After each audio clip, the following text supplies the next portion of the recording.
4 jours après l'incendie, des agents de la police scientifique explorent encore les moindres recoins de la patinoire. Une partie de la façade arrière du bâtiment a été creusée par les flammes. Dans le local technique, le système électrique et de déshumidification ne fonctionne plus. Des dégâts bien visibles, mais d'autres le sont moins.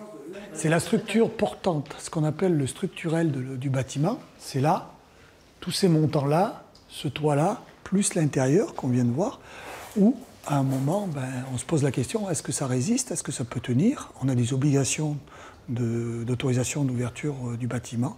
Donc, tant qu'on n'aura pas l'expertise et les certitudes et les constats dont on nous espère, on n'ouvrira pas au public, on ne pourra pas. Pascal Chazalet se garde bien d'annoncer la moindre date possible de réouverture.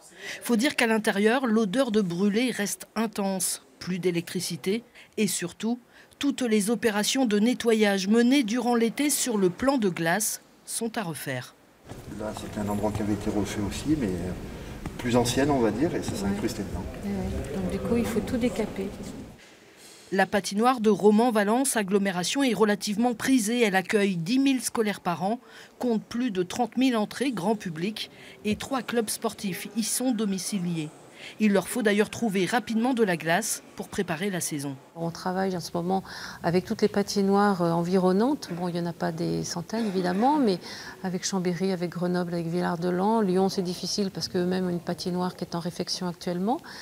Mais on essaye de voir avec toutes ces communes de quelle manière on peut trouver des créneaux pour que les rencontres qui sont programmées puissent avoir lieu, quoi qu'il arrive. Au mieux, les clubs de hockey, de patinage artistique et de curling ne pourront réintégrer la patinoire que fin septembre. Pour le public, ce sera certainement plus long. Quant aux 8 techniciens travaillant ici, ils pourraient être réaffectés temporairement dans les piscines de l'agglomération.